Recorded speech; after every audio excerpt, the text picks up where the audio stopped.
Baik, sahabat sekalian, kita akan menjumpai salah satu rekan saya, Sifu, ataupun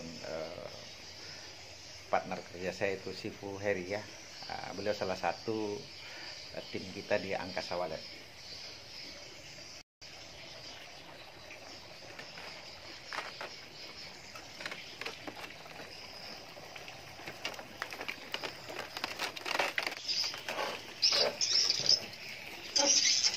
Assalamualaikum, Sifu. Waalaikumsalam warahmatullahi wabarakatuh. Tabarakallah. Waalaikumsalam. Tabarakallah. Sehat, Pak? Alhamdulillah sehat. Ya, sahabat sekalian, dengar mungkin backsoundnya ya. Backsoundnya ini kita proses editing suara wallet. Jadi di Angkasa Wallet semua suara yang kita share di grup ya, baik itu di grup Angkasa Wallet ataupun di media sosial adalah suara yang sudah terbukti kita aplikasi di RBW kita, dan alhamdulillah responnya di RBW kita ataupun dari report kawan-kawan di lapangan itu cukup mengembirakan. Saya panggil Bro ya, Bro aja ya, Bro Heri Kurniawan. Tadi saya Bro Awe ya, Angkasa Bro Awe. Tadi saya sudah informasikan kepada rekan-rekan sekalian bahwa di kesempatan konten kali ini saya ingin memberikan wawasan bahwa ada beberapa tip yang bisa dicoba. Ini salah satunya adalah pemberian semacam nanas ya, nanas di dalam RBW kita, dan itu bukan katanya, sudah kita aplikasi dan sangat terbukti itu banyak sekali wallet berdatangan. Ada informasi dari Mas Pak di lapangan, pantauan kita langsung pun seperti itu. Karena itu sesuatu yang bermanfaat menurut saya harus kita bagi agar supaya memang seluruh petani wallet dimanapun berada, baik di Indonesia, Malaysia ataupun dimanapun berada itu mudah-mudahan menggapai kesuksesan. Oke, bisa dijelaskan bagaimana kira-kira proses awal ide ataupun gagasan ini bisa muncul, Bro Awe? Bisa dijelaskan. Terima kasih. Silakan Pak. Oke, terima kasih. Sudah disambil ya, kopinya. Oke, terima kasih. Salam sejahtera. Selamat sore mungkin ya di kawan-kawan tubuh channel official YouTube. Jangan lupa subscribe-nya nanti setelah nonton tayangan ini. Jadi bicara tentang wallet, kita tidak bisa lepaskan dari potensi ya. Wallet di satu sisi banyak yang menganggap bahwa wallet itu anugerah Tuhan Allah Subhanahu wa Ta'ala kepada masyarakat Indonesia, wilayah Indonesia. Karena tidak di semua tempat wallet itu ada. Iya, sangat setuju. Jadi dari awal perkembangan wallet di tanah air memang sangat luar biasa potensi yang ada. Dan kemarin mungkin kawan-kawan sudah bisa baca di media sosial lah. Ada harta karun Indonesia yang selama ini agak kurang disentuh oleh pemerintah sekarang. Pak Jokowi menginstruksikan kepada jajarannya supaya menggali dan memberikan perhatian khusus atas harta karun Indonesia yang senilai 200 triliun. 200 triliun itu 200 triliun ya akumulasinya. Itu adalah dari budidaya wallet. Jadi tidak terlepas dari budidaya wallet, khususnya Lampung, Pak Rudi ya. Iya. Lampung terkenal mungkin di era 80 90-an itu dianggap sebagai sentra wallet. Iya. Nah, sebelumnya saya kan di Kalimantan ya, di Kalimantan mungkin setelah era sebelum di Kalimantan. Tapi khusus di Lampung di sini kebetulan kita barusan pulang ya dari Kalimantan ke sini di Lampung. Saat ini kita ada di Lampung ya, di Kalianda. Jadi perkembangan wallet di Lampung sampai saat ini memang tidak terlepas dari kendala-kendala yang ditemui banyak petani wallet, dari yang pemula sampai memang udah profesional. Maksudnya terkait dengan perubahan iklim, Pak Rudi. Perubahan iklim ya. Makanya kalau Pak Rudi dari dan alam ya, perubahan iklim, suhu dan pemanasan global lah ya. Jadi dari Pak Rudi dari atas tadi turun ke bawah, lihat kolam-kolam, ada buah-buahan juga, termasuk nanas yang di sini. Nah itulah salah satu strategi strategi dalam budidaya walet. Karena kalau kita bicara walet, kita tidak bisa lepas dari 3 hal pokok. Yang pertama, lokasi. Lokasi menemukan kita menemukan apa namanya, yang paling potensial tuh 3 hal ini aja. Pertama, lokasi. Kedua, ketersediaan pakan, istilahnya masih berhubungan dengan lokasi tadi ya. Dan ketiga, penunjalannya seperti suara yang tadi, suara dan ya suara tata ruang dan lain sebagainya. 3 hal ini memang harus kita sangat perhatikan jika kita akan mulai budidaya usaha walet. Iya. Berarti dengan kata lain, usaha waletnya adalah suatu usaha rekayasa, karena memang kita tahu bahwa habitat walet aslinya itu hidup di alam liar, di gua. Bahkan ada salah satu, bukan cerita ya, bukan katanya, saya sendiri pernah berkomunikasi langsung dengan anak besi bahwa di situ ada walet yang bersarang di bawah gua. Mereka untuk bisa memanen itu nunggu posisi laut pasang surut terlebih dahulu. Nah, artinya baru bisa panen. Artinya saya sangat setuju tadi ada 3 kunci yang diutarakan oleh Sifu tadi, diantaranya adalah tempat, ketersediaan lokasi, ketersediaan makanan. Berikut yang tidak kalah penting adalah perekayasaan kita menyangkut dengan tata suara, termasuk teknik kenyamanan, bagaimana dia nyaman. Artinya semua rekayasa yang kita lakukan, karena proses pemindahan dari alam di gedung ini artinya jangan sampai itu jauh berbeda saat dia berada di alam dan di gedung. Nah, hal-hal yang tadi 3 hal tadi yang patut kita kondisikan. Mungkin bisa saya tambahkan. Tadi kalau untuk lokasi sebelum kita membangun RBW, ada baiknya kita lakukan ceklok mungkin ya dengan suara ya.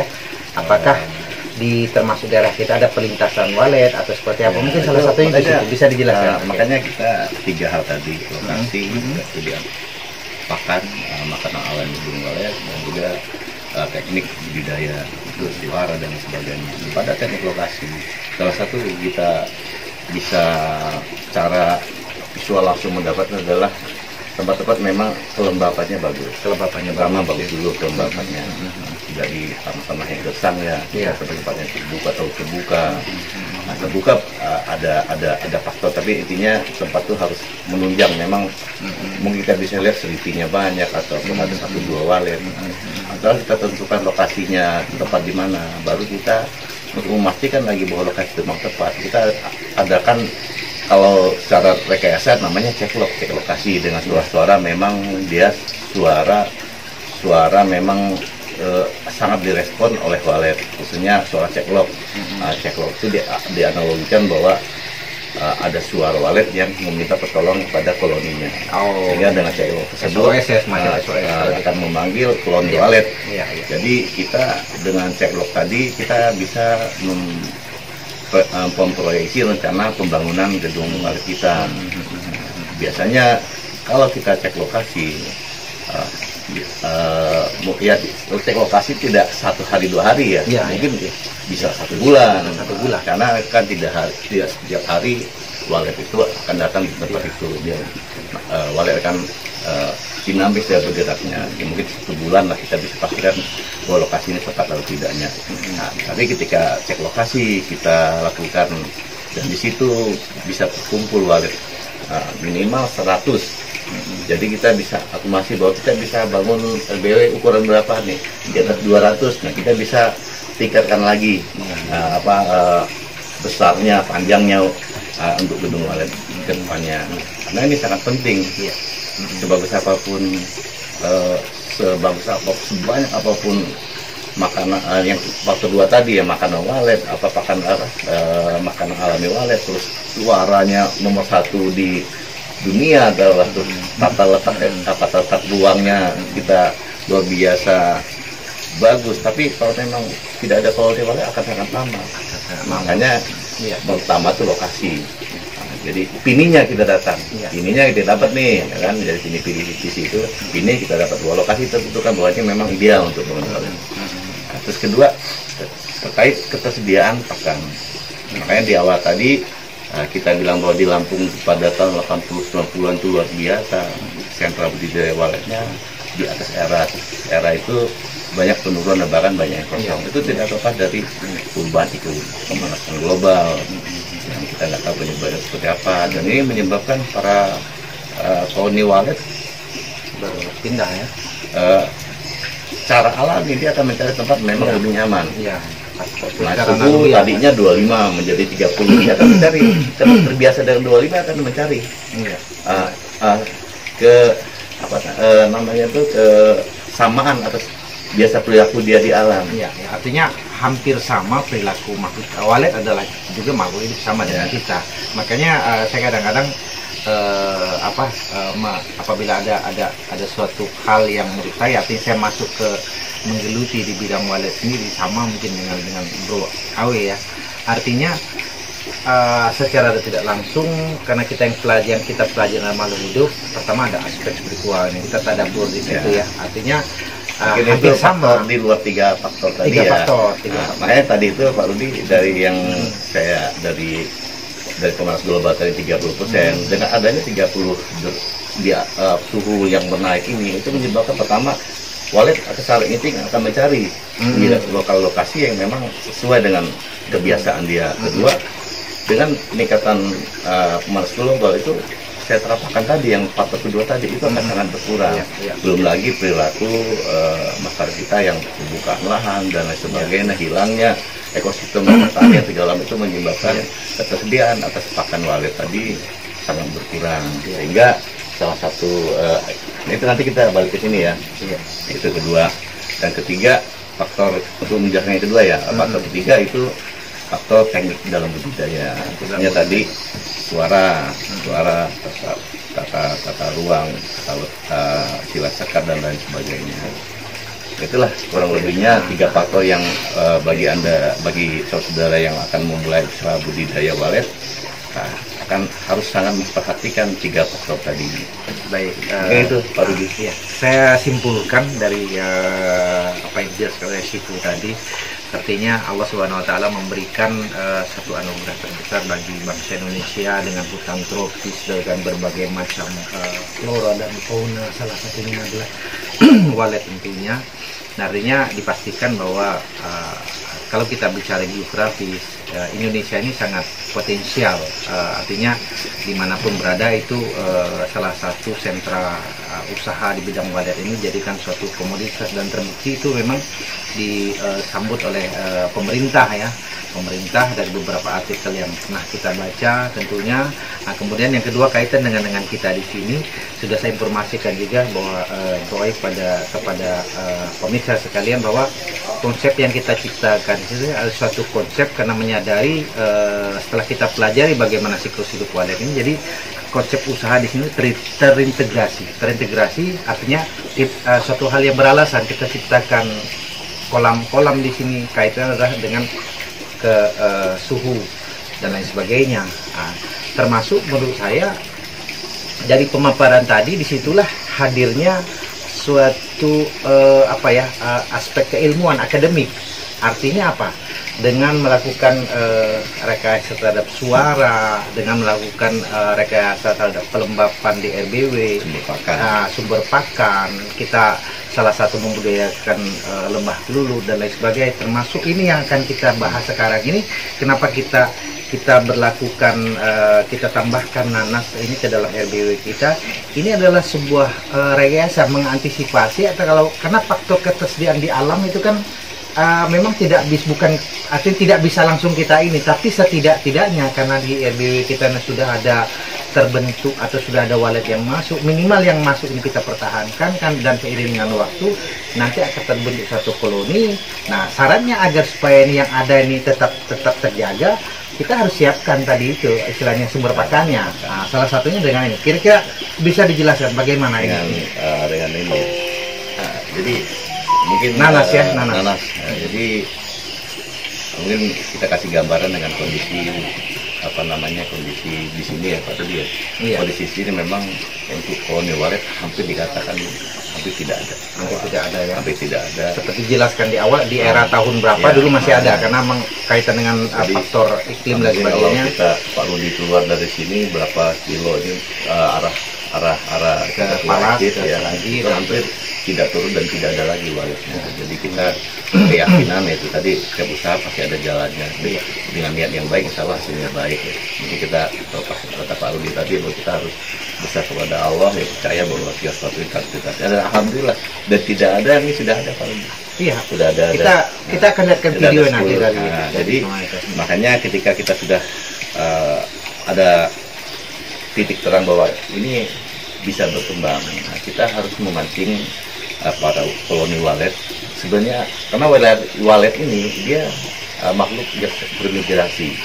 Nah, ketika dia bermigrasi, dia lintasannya ketemu di tempat ini, dia akan mencari sumber pakan. Nah, itulah salah satu untuk menarik para koloni walet, kita menciptakan pakan-pakan buatan dari pembusukan buah. Sebenarnya nggak harus nanas saja, banyak buah-buahan rata-rata ada bisa untuk jadi alternatif pakan walet.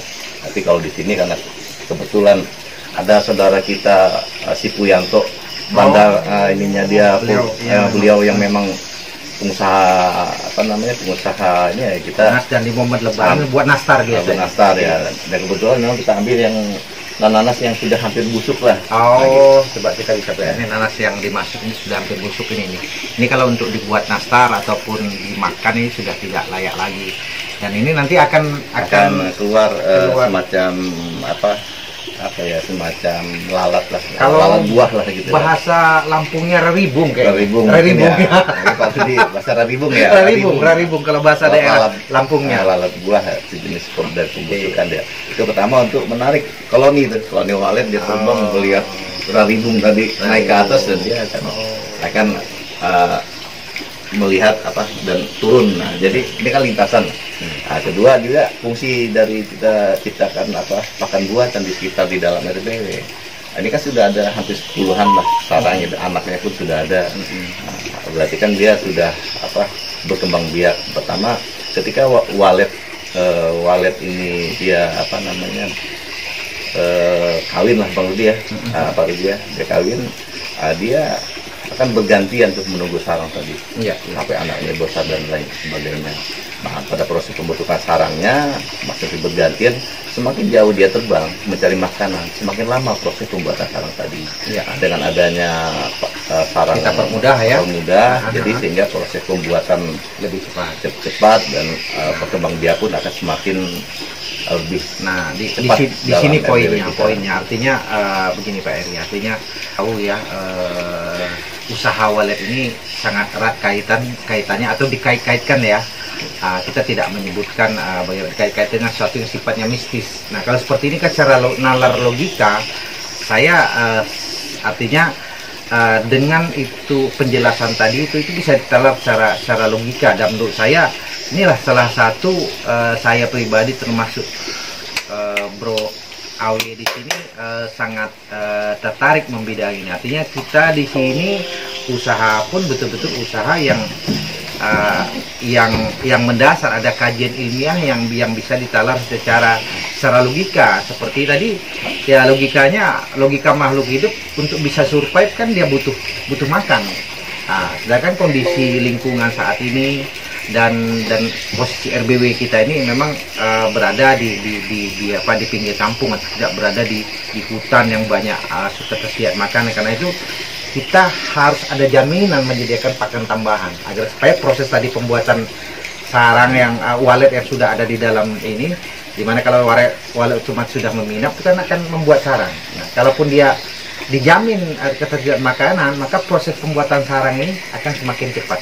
Luar biasa, ini saya rasa suatu hal yang secara logika ini masuk dalam pengayaan wawasan saya, dan mudah-mudahan semua rekan yang mendengarkan, khususnya semua anggota yang tergabung di grup Angkasa Walet, bahwa selama ini kita mungkin baru berkomunikasi di grup ya, baru sekarang kita bisa berkolaborasi karena beliau di Kalimantan, saya di Lampung, tapi tetap urusan masalah inovasi di Walet kita saling berkontribusi, mengisi ya. Jadi tidak lupa dari 3 tadi, lokasi, terus kesediaan pakan, yang terakhir teknik dalam budidaya walet, suhu, suara dan lain sebagainya. Nah, jika 3 ini sudah diterapkan, baru kita bungkus 3 tersebut dengan kata kesabaran. Kesabaran dalam menunggu proses yang ada. Karena tidak rata-rata para petani walet kadang-kadang tidak sabar dalam menunggu proses tadi, dengan banyaknya perkembangan media sosial dan banyak teknik segala macam yang dari dulu dengan menyang datang budidaya walet segala macam, dan sekarang dengan suara. Jadi semua itu sebenarnya hanya teknik saja, tapi terlepas dari 3 tadi. Apabila kita sudah kuasai 3 tadi, maka tinggal kita bersabar menunggu prosesnya yang ada. Nah, buktinya walet ini tidak ada sama sekali, sudah ada puluhan. Itu proses walaupun agak lama ya, karena memang kita selain untuk usaha dan juga kita ingin inginkan agar di tempatnya ketika ini sudah terbentuk koloninya suatu saat nanti, dan insya Allah bisa membantu ekonomi masyarakat sekitar. Itu yang lebih penting, karena dulu saya punya janggah itu di atas buyut, Pak. Itu sampai rumahnya dimasukin walet. Itu zaman dulu memang masih alam masih natural dan lain sebagainya. Banyak itu cerita. Makanya kita ingin mengharapkan dengan adanya ini, kita minta doa sekali dengan para pemirsa Bapak Rudi Gunawan Official yang minta doanya juga. Nah, itu intinya dari 3 tadi, sabar dalam proses. Sangat mungkin ini tahapannya. Syariat kita lakukan. Nah, ini kan salah satu syariat yang kita lakukan, ya, berusaha terus menggali dan saya melakukan perekayasaan. Baru setelah itu istilahnya menunggu ketentuan dari Allah. Nah, itu satu hal yang menurut saya ibarat kata kita punya impian itu bukan hanya sekedar impian, artinya terbukti dengan upaya kita sudah kita lakukan.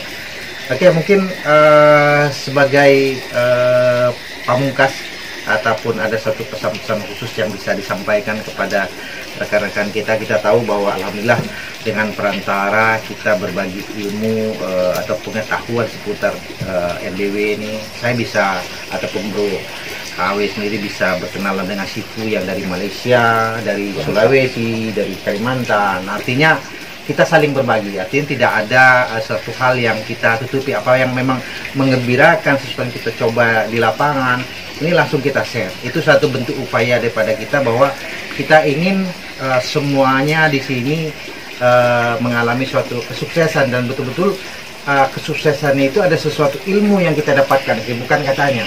Ya, mungkin silakan, mungkin bisa ada yang disampaikan sebagai penutup. Baik, mungkin para sahabat sekalian yang akan memulai usaha dalam budidaya walet, jangan lupa 3 faktor yang awal kita sudah bicarakan, dan usaha walet ini memang menggiurkan. Tapi di situ juga tidak di setiap pulang usaha tidak ada yang berhasil dan tidak. Tapi terlepas dari apa yang kita dapatkan di kemudian hari, tetap kita lakukan dengan sabar, sabar, dan juga selalu yakin bahwa segala apa yang usaha tidak pernah mengkhianati hasil, tidak pernah mengkhianati proses tidak pernah mengkhianati hasilnya.